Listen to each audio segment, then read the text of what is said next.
Hi everyone. I love just pressing record and like, don't know what's going to come out of my mouth today.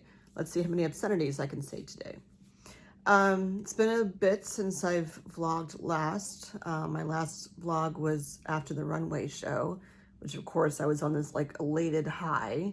And as is the roller coaster of life with a cancer diagnosis, like this is what I'm hugging today.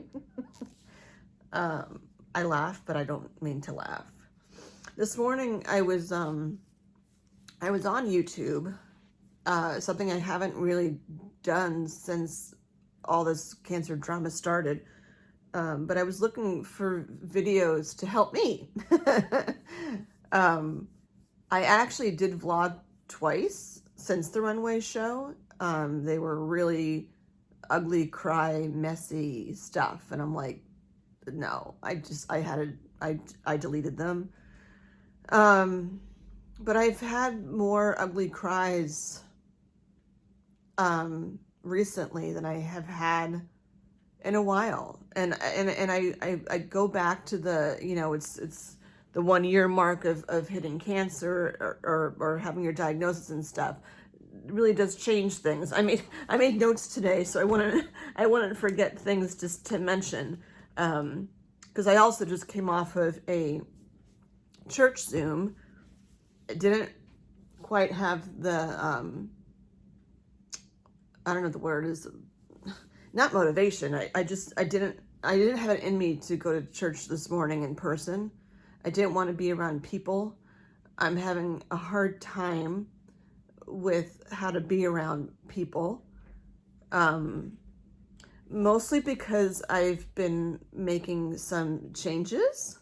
One you may notice. I wasn't going to say anything, but I notice. I don't know if you'll notice it in my speech or whatever, but I'll come back to it in a second. You'll have to just like really pay attention until I get into this about what's different about Jen. I have no makeup on, but that's nothing new. And I do have a new shirt on, but that's not what it is. This is a much more expensive thing that I did, sort of kind of on a whim, although it was in the back of my head to do it. I didn't get my tattoo. That still is on my bucket list. But anyway, I didn't know. I've been having a hard time with lots of things about creating this post-cancer life. I'm glad I can call it post-cancer. I think it's post-cancer. I don't know. I'm still sort of in treatment. Am I in treatment? I don't know. No one's even even doctors have not given me a straightforward answer with that, because it's all like what you interpret to be in treatment. Because I'm on certain medications and stuff, and when I go to get my Lupron and Zometa, on the gateway it says patient to chemo, which I hate. And I know that like when people think chemo, they think of people with bald heads and the nausea and all the extremities of that. But apparently they refer to my being on Lupron and on the Zometa, probably more so the Lupron in my opinion, that it is a sort of, it's a chemical therapy. I'm certainly not equating it to what, the massive toxins that chemotherapy is, because Lupron is not toxic, as far as I know, but anyway, the point is I go to the infusion center and they consider me in treatment because of that. Whatever. Some people say I'm not in treatment because I had my double mastectomy, my boobs are gone, so like I'm good. But I'm trying to put together life again. I'm at, it's November, August, September, October. So it's 15 months. It's pretty much 15 months since my diagnosis, and 14 months since my surgery. Is that right? Whatever. It's close to that. And, you're at the point now where it's time to, things start to settle down. Like I went a full week for the first time ever. Last week I had if I'm remembering correctly, I had no doctor's appointments last week. Not one doctor appointment last week. I had phone calls to schedule doctor's appointments that are different, but I had no actual doctor's appointments last week. And it was really weird because I don't think that that's happened in 15 months. Even before that, because I had all these things that were going wrong, which brings me to the one thing that you're probably wondering what I changed. I'm trying to, like with work, for example, I mean, I've been back at work. I took 3 months off after my surgery, and, I'm back at work. I work part-time, and then I tutor in addition. So like I finish my part-time work, and then I head over and I tutor. And my grandioso plan when, before the cancer thing happened, was that I would tutor 5 days a week once my kids were in college, because I'm like, I can do that. I can help other kids. My schedule's flexible. But I'm like baby steps, like I'll start with one person and see how I do. And it was great. And I loved being back in, like, I love math. I love being back in the content and how I teach it, because I know I'm good at it. And especially with the pandemic, a lot of kids need help and support, and the parents are grateful and the kids are grateful, and it's nice. And then I added another kid in, who's a little bit younger than who I typically tutor, still at a level that I'm certified at. But it was such a change in the level of math that I was teaching, and it was nice. It was a nice refresher. My master's is in elementary ed, so it was kind of nice to go back to like my old roots and find manipulatives and all that fun stuff. And but it's a change. And I gotten an email from someone about their daughter needing help too, and could I tutor them 2 times a week? And I'm thinking between, like, granted, last week was the first week with no doctor's appointments, but between the part-time work and tutoring these other 2 kids, and honestly, when I get home from tutoring, like, I'm beat. I mean, it's a full day, for me, when you put the 2 together. And then I always follow up with parents afterwards, just to let them know what we did and stuff. So anyway, it's like a full-time work life that I come home and have to think about dinner, and then, chores and winding stuff down, and like what a normal life would look like. But I'm tired. So I had to say no, because I don't want to push myself. It's been 15 months and I'm still healing. There are still parts to me that need to be done at a certain level, and I am not going to push myself. One of the biggest lessons I learned from all of this stuff is not to push myself beyond what I know I can do. I don't have to be Superwoman. I don't have to be Superwoman. Like, and the tough part about being this far out is, like, I mentioned this before, but this is my focus on today, is like, who are you now? And I'm not going to, I feel like this could be separate areas of, like, who are you with work? Who are you with friends? Who are you with whatever? But it's creating this life for you, and you don't really know what the right life is to have. You get to create from scratch. Like for me, there's a lot to create right now, because I'm an empty nester. That's new. My kids aren't here. Like, that's new. My schedule opened up. Yes, I miss them like freaking crazy. I have a fantastic relationship with my kids, and I don't see them obviously as much because they're not living here anymore. I'm divorced. I'm single. I've been single for a bit. With the pandemic, that certainly didn't help with dating. Like I was thinking recently, because I made the choice to go back on Bumble and, oh my gosh, on Tinder. And Tinder's not as shady as it used to be, but like, I'm just not an online dating kind of person. Like, I'd rather speak to a human, as I'm speaking to a 2-dimensional phone right now. But I know that you all are out there actually listening to me, and I appreciate all the comments back and forth. but I'm more of a like go out and meet someone in person and have a conversation than like texting back and forth. It's not me. And then I realize as I go through and see all these people that I honor myself so much more. So like I was picky before. Some people told me too picky. But well, I wouldn't say I was too picky because anyway, there's reasons why I'm divorced now. And people are like, are you sure? And I'm like, oh my gosh, it's been like so long at this point. Like, yeah, sure. Yes, I'm sure.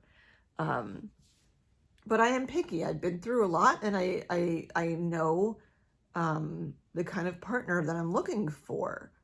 I don't mean like you have to be 5'11" or what. I don't mean like stuff like that. I mean like from the heart, what I'm looking for in another partner. And yeah, I don't know. That's a whole other like shit show. I don't like the online dating thing. I don't. But like I haven't been on a date in just about 3 years, which seems like so long. But you throw the pandemic in. My last date was the January before the shutdown of the pandemic. And like, I wasn't really going to date anyone during the pandemic because like, didn't want to get COVID. But then, oh, lo and behold, I ended up getting COVID anyway. Not from a partner. I still don't even know where I got COVID from. But, and then it brings you to a whole other, like, this is kind of my one-on-one, because I am having a really hard time finding anything with people I know. Granted, I don't know a ton of people that have breast cancer or had breast cancer, but you would think with all the videos that are out on YouTube that there would be something on there about like people that are single, like my age, and going through like a cancer diagnosis, or like, you know, divorce and go empty nester, single mom, like whatever, going through this, and I can't find them. I search and I can't find them, and it's just like there's like a billion different YouTube videos out there, and why am I not finding these creators? And I'm finding some even that have like 100 views or something for a video, which is kind of like where I am with my views. You know, I don't need someone who has like 5.2 million views on something. I just want someone who is kind of in the same boat as me, just to, you know, just to share thoughts and see where I am. Mostly what I come across is as people who say like, I'm so alone. I've never been so lonely. If it weren't for my family, I have no one. And I mean, I'll be straight. Like, my family is not really, like, I don't, my family has not really been there for me with this process. I don't want to get into that too much further. But I don't have like my mom like calling to say, hey Jen, how you doing? You know, I don't have that with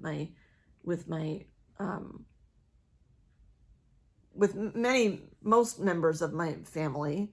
There's only one person I can think of that's actually asked me how I was doing.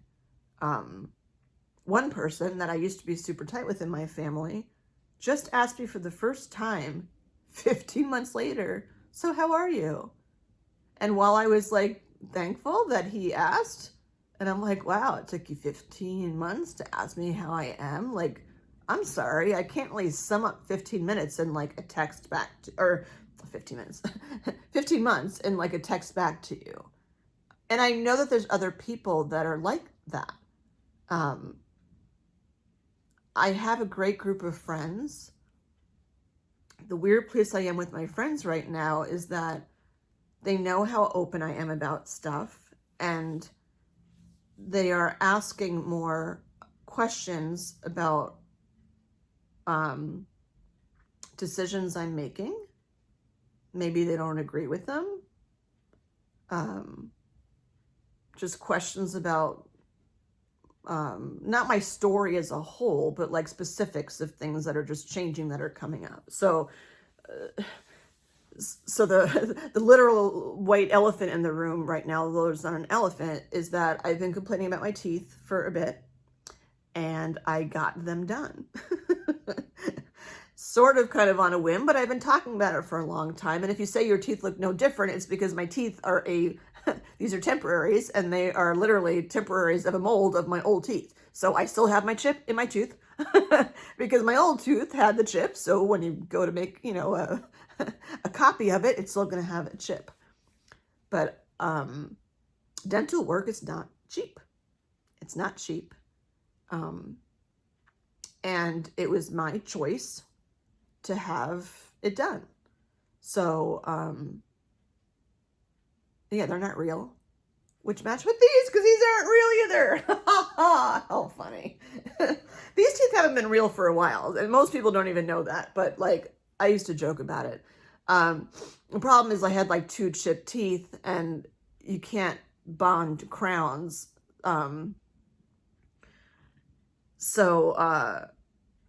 Yeah, I don't care at this point. I used to be quiet about it. Like, I don't care. I had the front 4 were crowns. There's varying stories of how they got to be crowns I'm not going to get into. But if you chip a crown, like I said, you can't bond it because it won't stick. You have to replace the crown. And I could have walked around with either a chipped tooth or had a like somewhat rounded tooth that looked very different from my other tooth, but it's my 2 front teeth. And this isn't about my vlogs. This isn't about anything but me having control over something with my appearance that is my choice and my body. And I don't need to explain, or not explain, I don't need to prove or justify why I spent the money that I did to have my teeth fixed. So the front 4 had to get fixed because 2 of them needed to be fixed. And they don't just do them in like weird 2s because like the coloring won't match because they're your front teeth. And then I'm like, and I notice it. I'm sure a lot of people don't. I notice it. My canines, my eye teeth were so much more yellow. And I've had braces, I've had Invisalign, I've had all that stuff. And I'm like, you know what? Like, I've been through so much stuff. Like, I just want to have a symmetric white smile. And I don't want my teeth to look like I'm like uber bright Jersey Shore, no offense. But I don't want that it's that artificial looking. I want it natural looking, but I want consistency. And my dentist is awesome, and we had a great conversation as to what I was looking for. And, I think about my plastic surgery that I had, because for some reason, well, not for some reason, my reconstruction has been coming up in conversations with several different friends that don't like talk or know each other really. So it's not like they're in cahoots or something. But my choice of reconstruction has been questioned, and I don't like it. It's not out of a place of malice. I know it's a place of curiosity underneath it all. I feel like there's almost like well, you chose to have reconstruction, so like don't complain when you're in pain all the time. Or don't complain about this or don't complain about that because you didn't have to have reconstruction. And every person that's brought that up to me said, well, if I had breast cancer, I would just choose to go flat because, I don't care about this, I don't care about that, which makes me feel like, am I being shallow that I care about my appearance that way, that I didn't want to go flat? And then almost all the time, I in that conversation with, my friend would be saying is, my husband wouldn't care, so blah, blah, blah, blah. And I'm like, yeah, you know what? If I was still married and in a relationship with someone for 20 some years, I'm sure I would feel very differently about my breasts. Well, not sure. I don't know. But I would assume I would feel differently about my breasts. But that's not my life. And I'm not saying I'm doing like physical things because of someone else. Again, I don't want to have to justify, but like I feel I personally feel, this sounds wrong, but I personally feel like my breasts define partially my womanhood. And it was enough to lose my nipples, which people don't get that, who haven't had to realize. It wasn't even a decision. It wasn't a decision about my nipples. Did I want to have cancer or not? No. So therefore, no nipples. I think I have decided that I don't want the nipple reconstruction. I think I want to do the 3D tattooing. I mean, it's 3D, so so there is some reconstruction. But I'm enjoying too much the fact that, like, I can pull on a shirt and, like, there's no headlights, you know? And once they do the tattooing, even with a 3D, like, I can pop a nip sticker on it and just, like, go about my business if I wanted to have it covered up. But I kind of like not having the headlights. I don't like what it looks like when I don't have a top on without having nipples, which is why I would do the 3D tattooing. But I'm not doing that until after my my next surgery. And I think that's a big trigger of what's popping up with questions for people. I did schedule my oh, so sorry, to finish the dental story. So, like, yeah, these are fake now. These are my temporaries. They're plastic. So I have to really watch what I'm eating so I don't, like, crack them or whatever. I am brushing 4 friggin' times a day. I'm rinsing with this weird-ass shit that, like, I've been drinking coffee because I really want to just sit with coffee this morning and watch, like, Zoom church. And the coffee tastes like rancid. I had iced coffee first and it tasted rancid. And I'm like, oh, God, is it just old? So I checked the bottle. Oh, no, I checked the glass, sorry, not the bottle. And then I made myself hot coffee and I had that and I'm like, ugh, like, this is disgusting too. I think I just have the taste of that stuff in my mouth. But gum health is, like, ridiculously important. And before I found out about my cancer in January, I found out in July. So in January of that year, I had gone for a cleaning. I was all worried about COVID because it was, like, January of 2021. And she told me I had 6 cavities and I needed a root canal. And I remember her voice, like, so clearly. I remember I was in my room on the phone, sitting in my chair by my secretary. And I remember my dentist going, I'm sorry. I can't remember how she phrased it, but I can hear her voice in my ear going, like, you know, like, I'm sorry. Like it was a surprise to her that I had 6 cavities and needed a root canal. I've had root canals before, but 6 cavities? Like what? And I have to say, between the kidney stone that I had spinach, by the way, for the first time yesterday. Just throwing that out there. I had a chocolate. I had a stuffed mushroom and it had spinach in it. And that's the first time that I've, like, not peeled off spinach on something and actually ate the spinach. And now I'm just like, drink a lot of water. This was like the true test if I'm all good with the kidney stone thing, because I had spinach and we shall see. That just distracted me. But yeah, the kidney stone, the cavities, and COVID. I'd say the 3 C's, but one starts with a K. Those were the 3 things that I'm like, what the hell? Like, all within a year. Like, what, not even a year. Like, what's happening to me? That, like, all this stuff is happening health-wise. Like, something else is wrong. And when I found out about my cancer diagnosis, I was almost weirdly like, oh, like, that's why I had all these things go wrong. And they're like, oh no, they're not related. I think that's a load of shit, being that it's been all this time. Like, I have no issues with my kidneys anymore. My kidneys are clear. My teeth were fine. Like, for all the time, I was in that chair for 6 hours. Oh, wow. 6 hours.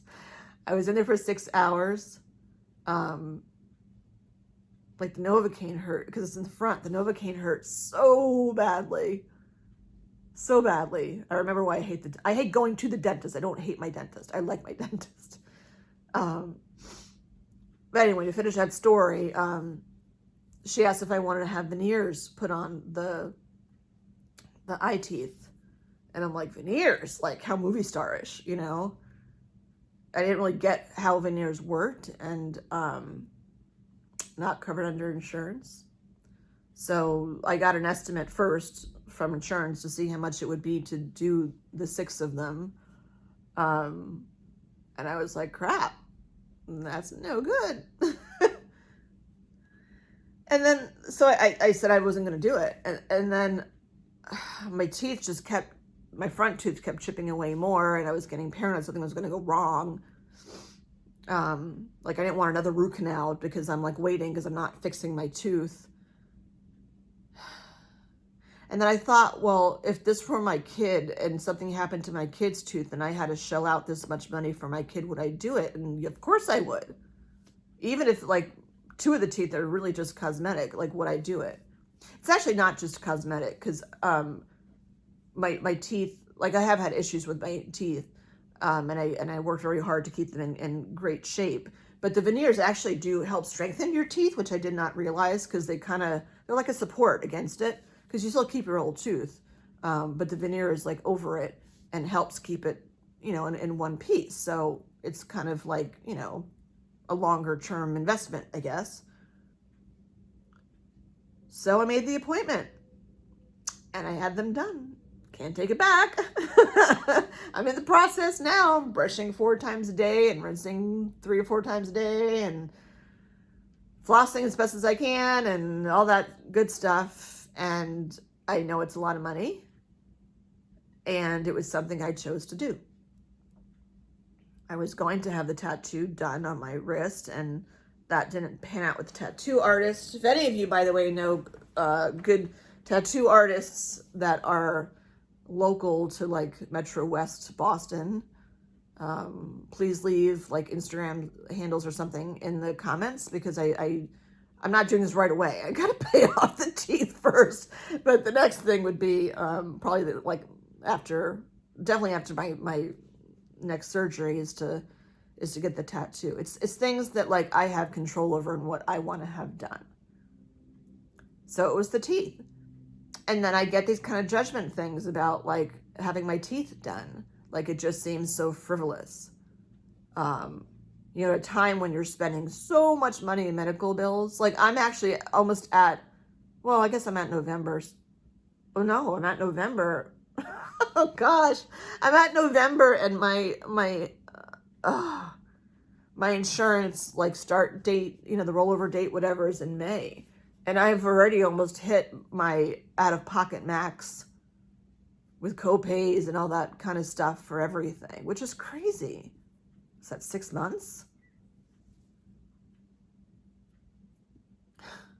And at a time when like I have 2 kids in college, but then like next year I won't have 2 kids in college, and like I have to go back to work full time next year. It's not even a question. And talking about reconstructing my life, I have to move out of my apartment. I think only my close friends really know that, but I have to move out of my apartment. It's the town I live in is extraordinarily expensive to live here, and my financial situation is going to be changing next year, and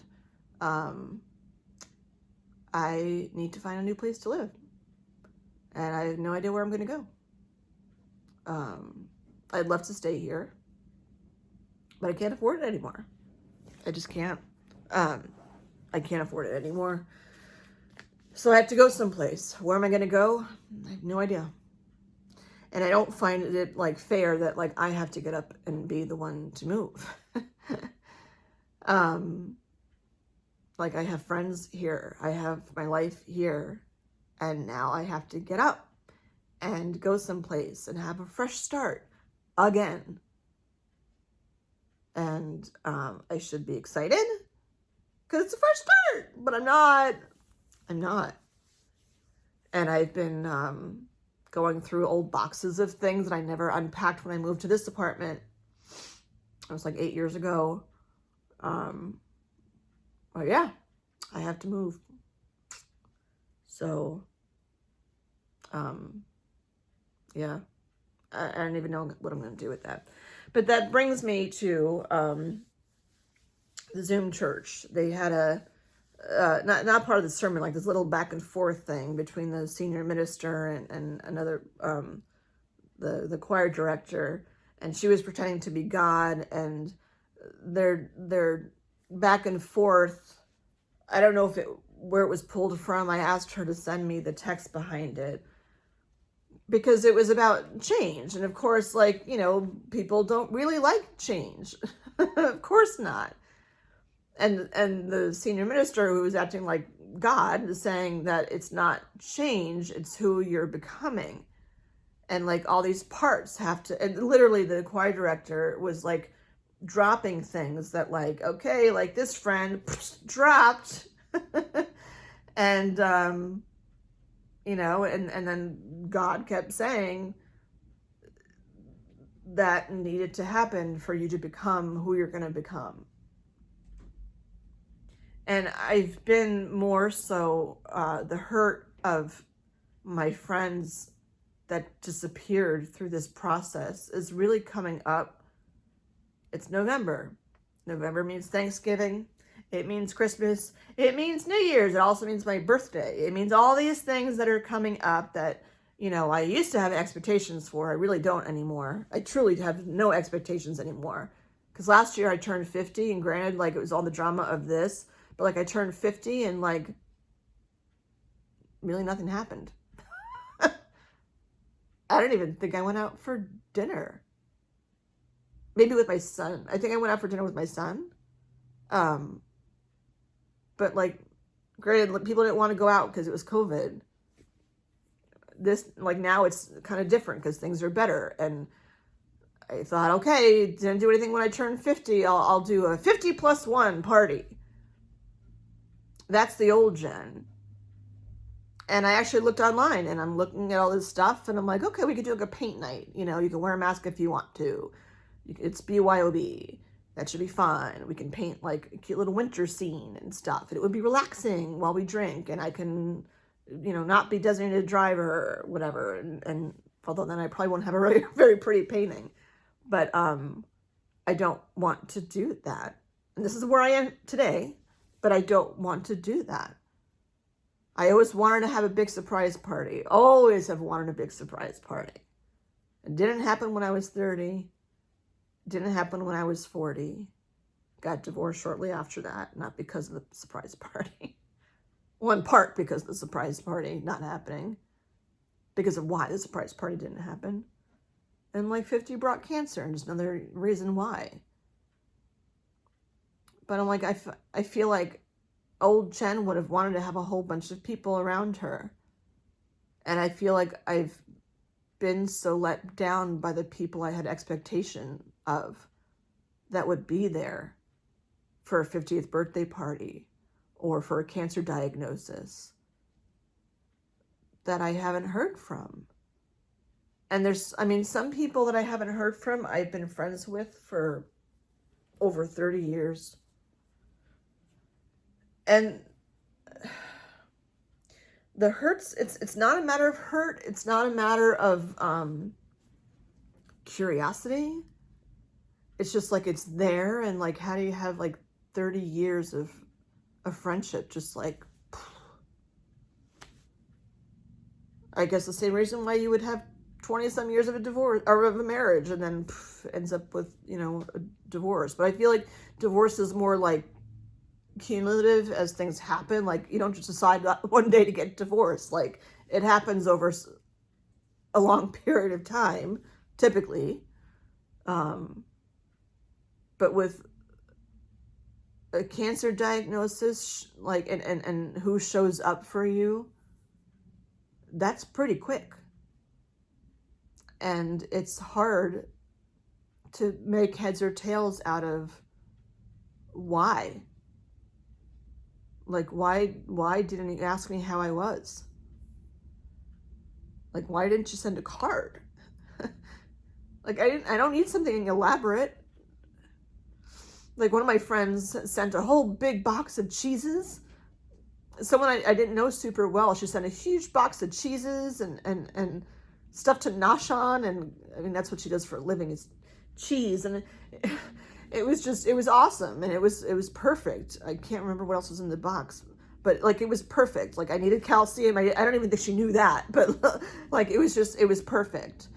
And it came like it was shipped like in a special way because it had to be kept cold, and it was kind of cool. But like I didn't expect that, and it was just super, super nice, and I felt closer to her, not because she gave me something, but because she thought of me in a way of like, Jen's going through shit.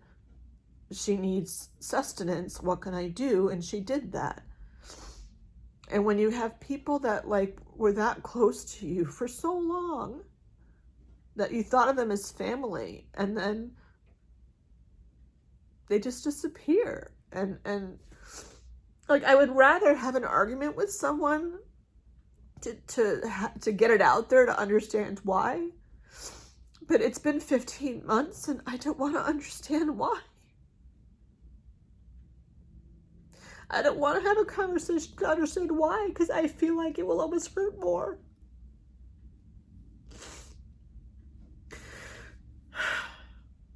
I feel like it will hurt more. And I just need to let it be and just let it go. And it's not easy. And to let it be, I wrote something about that, and I heard this morning too. Stop fighting reality and just let it be.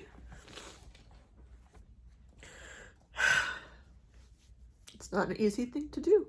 I've been making a lot of kindness rocks lately. That's going to be my newer one, because I have like 3 rocks left, and I'm like, I can't think of anything else to say. I always make my kindness rocks about things that I need to hear. So like breathe in, breathe out.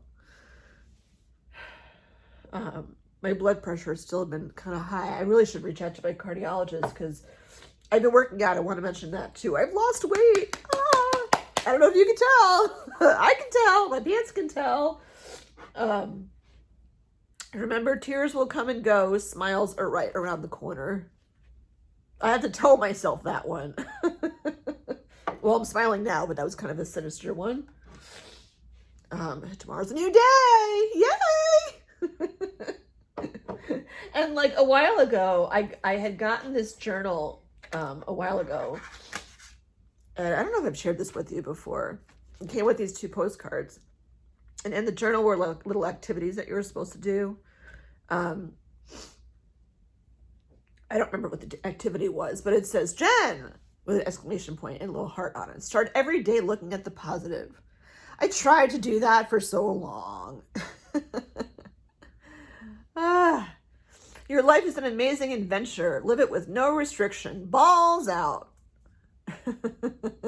And like you say it to yourself every day, and every day you put a little sticker on there, and then like once you do it for so many days, like it's just ingrained in your head. You did it. It was ingrained in my head for the 20 days that I did it. Now it's not. Oh God, my head is burning up. I was taking COVID tests a lot because I'm like, oh, maybe I have COVID because my head's burning up a lot. It's like, no, it's just I've been extraordinarily hot lately from the hot flashes. I don't know why. And the excuse that other people are throwing at me, which I really don't like. My Lupron is on like Tuesday or Wednesday of next week. And I know I always get like more heightened sensitivity and like being upset or whatever. I should put my contacts in because I need to know how long I've been talking. 38 minutes. Okay. Another thing I wrote down was I'm sick of I said I don't want to do anything for my birthday. I'm sick of rebirths. I just want ease. Like, it's a new year, new you. It's like, I don't want a new me. I mean, I do want a new me. I don't want to, like, I don't know who's the new me. I don't want to go back to just like, you know, oh, it's just old Jen. This is what she was good at. And now it's just that she has implants and let's move on. Like, no. So I'm getting better with the brain fog, or not having it, or at least coming back to my thoughts, because I know that I was talking about at least my implants and stuff, and people throwing at me that and they're probably trying to be helpful. Like when I have an ugly cry, which has happened a lot lately, and I reach out to just certain people wanting support. I know like some I am frying out, so I switched to somebody different, and I'm blessed that I have people to switch to. But then I get nervous that are those people going to disappear too? I don't know. Do I just need to like start from scratch with new people that haven't heard most of my drama? I don't know. I don't know. But when I do get upset, I've heard comments like, so when's your next Lupron? And the interesting thing was my ugly cry started about 2 weeks ago. I don't have ugly cries usually 2 weeks before my Lupron. It's pretty much the week before or a few days before. So to like I know that there's a correlation with me, with how I am based on when my Lupron is. For some reason, this past week, I actually had to break out the Play-Doh, which I haven't had sensory issues in a long time. This will be my 14th Lupron. In theory, I have 10 to go. Woohoo! I don't know why all of a sudden I had like these sensory things. It took me, oh my gosh, I had so many clothes on my bed. I went outfit after outfit after outfit, and I was getting so frustrated because I didn't like how anything fit. I didn't like the material touching me a certain way. I tried so many different things, and I don't even remember what I ended up wearing, and I just like went to work, and then I got there, and I thought, usually once I'm there, like I'm better, and I was still like just needing input, and I grabbed one thing of Play-Doh, wasn't enough, opened another container, and just started like gnawing at the Play-Doh with my hands. But that hasn't happened in a long time, in a really long time actually, because my boss noticed, and I don't think I've ever done that in front of him, and he's been there since March, April, May, June, July, August, September, October, November. That's 8 months. So certainly, I might have had sensory things, but not to the point that I couldn't like hide it or be subtle about it at work. This was like, I'm not subtle, and I'm uncomfortable in my own like skin right now, and I don't know what's going on, so I'm gonna put my headphones on, just like let me be and do my thing. And it was weird. But while I know that, I know that it's been 14 shots of this shit. Like, I know how I am before the Lupron. I know now that I can talk almost to myself and say like, Jen, just wait till Tuesday or Wednesday, and then like it will be better. So the frame of mind I have, there's obviously some chemical shit that's going on that that makes me the way that I am before the Lupron, and I know that that's like not where I'm gonna stay. So I just have to like wait it out till Tuesday or Wednesday, and then like it'll be better. I know that. I don't want to be reminded of that from other people. And I say this like informatively and lovingly to, I'd say, my friends that are watching, but I look at my analytics. My friends and my family like never watch my vlogs. People that are watching my vlogs are typically people that I don't know personally. I don't even know what that's about too. That kind of hurts me, but I don't know what that's about. There are very, I don't know. There's people that like are in my tight circle that like have never watched any of my vlogs. I don't know why. And then they ask me how I'm doing it. Sometimes I'm like, the best way I can explain is if you could just watch my last vlog, because I don't have the energy to like go into all of it and cry again. And I don't mean to be dismissive. It's just like, that's my best way of communicating. That's why I started these vlogs in the first place. It was like for me to keep record, and just like, I can't process. I just have to like let it all out. And then like it turned out being helpful to other people, and like my subscribers and stuff, my family and friends, except for a very, very, very small handful. And I mean like small handful. My subscribers are not my friends or my family. And I'm like, why do my friends and family not subscribe? It's not about numbers. It's just like, do you care to know what's going on with me?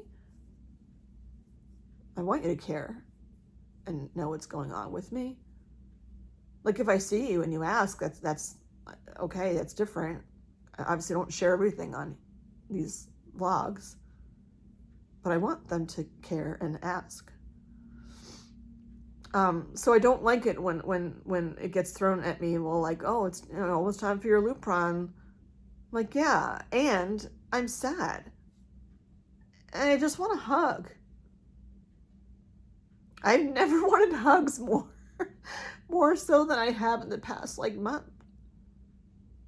Empty nesting isn't helping with that, but I'm like, I just need a hug sometimes, and not a super tight hug. Like some people hug like a warm and caring hug, one that comes from the heart. And I've gotten those very randomly by people like that are friends of mine, not super tight friends with me, but like in the grocery store, just like they'll see me and they're like, will just ask me like, what do you need? And I'm like, right now, you're here. I need a hug.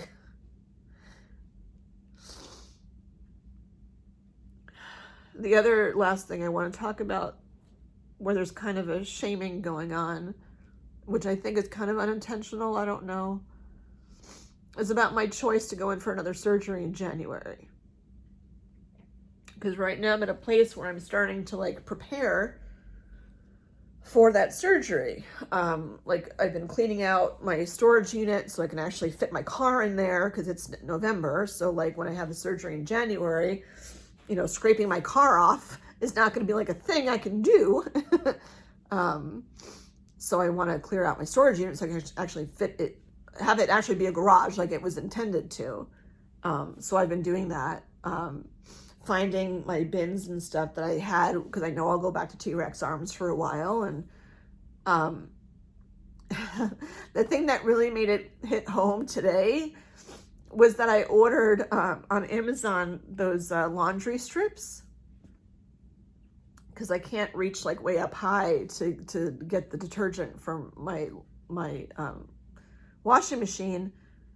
So that's why when I had the surgery last year is when I started using those laundry strips, because you just like, it's in a little cardboard or package. You just like rip off a strip and throw it in.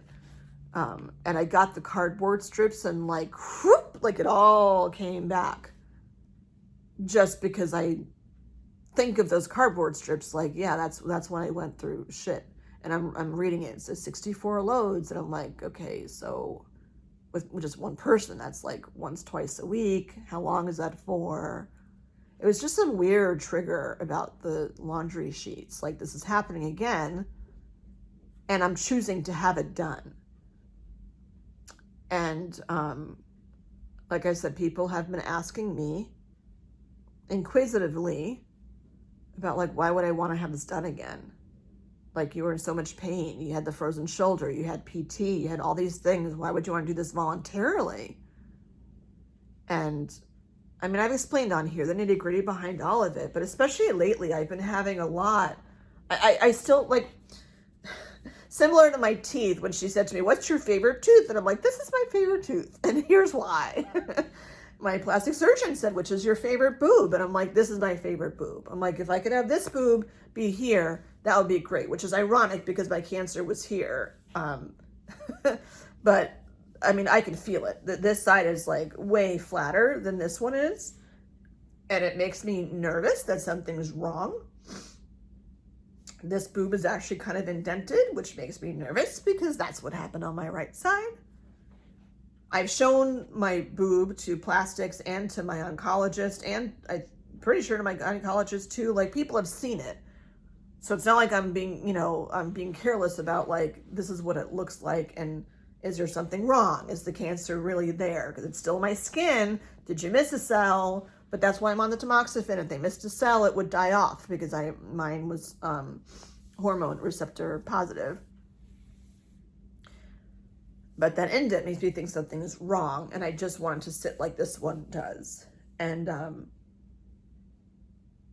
one of the weird things I flipped out about, by the way, last week, while I'm feeling my boobs, I got a pimple, like right there. And I was like, oh, I don't usually get pimples. I'm blessed that way. I don't usually get pimples, but I got a pimple, like here, like in an area that like I can't feel, but I got a pimple. And I'm like, that's really good news, because it means something's happening, something is growing. Okay, I'll just went out. like something's growing and like, I mean, in a good, not that pimples are good. It's just like something is happening. Like if things were dead and like skin wise, I wouldn't be getting a pimple. So like the levels of my skin are working, even if it means that I got a pimple. I was weirdly excited to have the pimple. I think it's gone by now. I think what I'm feeling is a piece of fuzz. But on my left side, mostly when I'm sleeping, haven't been sleeping well. I have a sleep study in like 2 weeks. It's at home. They send you, or I have to go pick up this kit. But my left side, I've explained this before, but like more so I'm noticing, it almost feels like my implant is detached here. And he said he's going to go in, he's going to do his thing, you know. And this isn't justifying him. I'm literally just telling you like why, because in case any of you have the same kind of thing. Originally, I thought he just needed to inject some fat in here to like make it the same shape. It's not about fat. Something happened, and I feel, my gut tells me that the implant needs to be changed out, and I'll bring that up again to him. Like he'll do that if he needs to, but something's just not like right. And when I lay on my side, because I sleep on my left side, it's like this part juts out, and like I can literally feel the outside of the implant with my hand. I can't feel that on this side. This is just like this feels like a regular boob. I mean, honestly, well, my other boob is saggier, but this feels like a regular boob to me. This one is like, I can just like, whoop, here's the implant, and it just, it hurts. It's sensitive where the rippling is, like where the edge of it is, but when the rippling hits where my scar is, it hurts. And I don't want to be in pain when it comes to my boob. Cancer doesn't hurt. There are several times when I had pains in my breasts that I was concerned something was wrong and everything was fine. When there was no pain in my breasts and I had other stuff going on, that's when I had the cancer. So because you have pain in your boobs does not necessarily mean you have cancer. In my case, it was the exact opposite. And I said to a friend of mine, I do a meditation group on Saturdays that is just like glorious. And I said to her, like, how weird it is that, like, when you have cancer, for me, when you have cancer, when I had cancer, it doesn't hurt because you don't know. Things might happen, like the kidney stone hurts, you know, whatever. You get COVID, that's no fun. But then when the cancer's out and you have surgery to heal from, medication, tendinitis, whatever, those all hurt. To me, that's backwards. Like, it should hurt before because you have cancer, and then like, boom, have the surgery, and like, here's your pills, and then they should not hurt. So it's like you go from living a life of not being in pain, and then you get cancer, and then you're living a life where you're in chronic pain. Hello? That makes zero sense to me. But I guess for anyone having surgery, like, that would happen.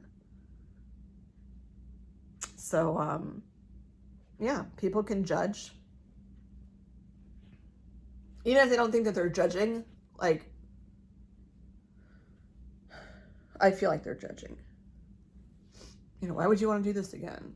Not in a mean way. It's inquisitive. But I don't. Like, please don't ask me that. I know all the reasons why. I've vlogged about them for like lots of vlogs, you know. I know why. And I absolutely am having surgery done in January. And I don't know how long I'll be out from work, and I don't know what it's going to be like again. I won't be able to probably tutor right away either. At least maybe not some kids, because I won't be able to probably write. I don't know. Who the heck knows? I really don't even know. I don't know what to expect. I mean, I will be out of work for some time, and I will have limited use of my arms. I know that. That's just like a given. But I don't know the rest. So anyway, it's going long, and I haven't even eaten breakfast yet. I'm not, I have this like gross taste in my mouth from like this crap that I'm rinsing with. Like, nothing tastes good. It's a great weight loss plan, I guess. So I'll leave on a happy note here, because like, holy shit, I'm on 54 minutes. My happy note is that I have been pushing myself. My physical therapy has kind of switched gears. So next to my physical therapy place, there is a gym. It's not like a big gym, but there's like a gym, and Often people that finish physical therapy go there as a next step in like rehabilitation. So I'm officially like done with PT, knock on fake wood. And my next step now is going there. And I have a phone conversation on Thursday, I don't know, someday for an hour, actually through the hospital. They offer 3 sessions with a personal trainer to get me on a like a routine to like keep up with stuff, because my scapula still does hurt, but it's beyond now what physical therapy can do. I'm not going to get the Botox and the steroid injections on my shoulder. Been poked and prodded enough. Let me wait till surgery is over in January, and then I'll deal with that stuff. I'm like manageable right now, even though I might be cranky because some things hurt.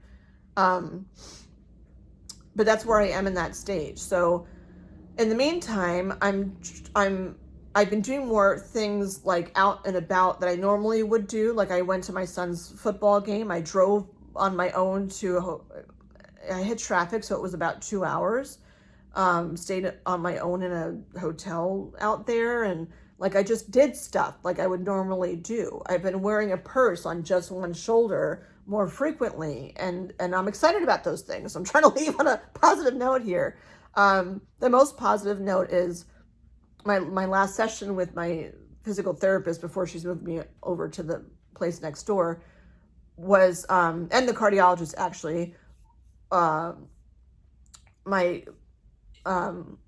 labs came back and stuff, and my blood pressure's like, it's a little high, and my triglycerides are through the roof, but I put on so much weight. So the end product is like, get your ass to the gym.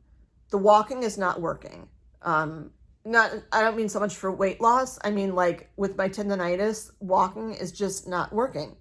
I'd love to hike in the woods, you know, it doesn't work with the tendonitis. It's not level ground. It hurts too much. So I have been going to the gym. I've been on the elliptical. One day I was on the exercise bike, which was just like uncomfortable, but whatever. But I've been on the elliptical. I like the elliptical. It's not as much, it's very, with my Achilles, it's not, I always stretch out beforehand, but it's not tough on my Achilles at all because it's pretty smooth. So my goal is to keep my heart rate below like 140. And I've been doing that relatively consistently, enough that like I put on my pants and I needed a belt. Yay.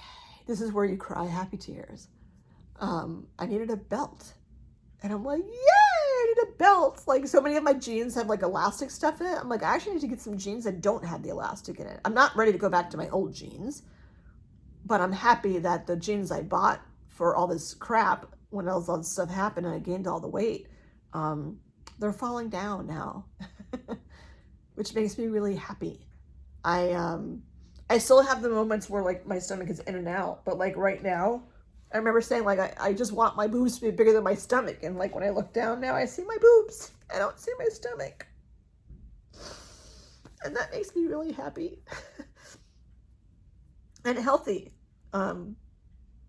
Because I'm doing interval training on it. So like, it goes like from like, you know, pretty level to like the highest resistance and highest slope. But I do that up and down.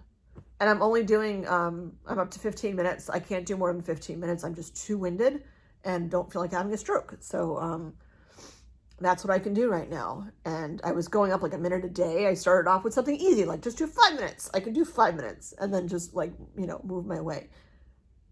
But then when you start to see the results, it's amazing. And it's like, I don't even have a scale to know how much I lost. It doesn't matter to me well, it sort of matters to me number wise, but it's how I feel. So now I'm in a space where now like, I don't have pants because I'm in between sizes right now. I just have more belts. So I just wear my clothes differently. I tuck shirts in now, which like, I wouldn't go out in public with a shirt tucked in before because it'd be like, you know, and I don't need to do that anymore. So, yeah. So that is my long follow-up. Holy cow. I'm going to finish before an hour and just tie this up. But yeah, it's been a while since I've been on. So I wanted to catch you up on stuff and, It's not my changing, it's who I'm becoming. Who I'm becoming. Every little piece needs to fall off, not just weight, but like people, things that stress me out, they all need to drop off, and I need to just become the new Jen. The new Jen that talks for over an hour. That's okay. All right, so I'm happy because where's my pillow? This is how I was before, but this is how I feel now. Gotta get it out of your system. You gotta get it out of your system. You gotta, I'm not saying I'll have to share and whatever, but you have to get it out of your system. It just makes you feel lighter after. Yeah. All right, I'm gonna go eat something. That's all I got. See y'all next time. Bye.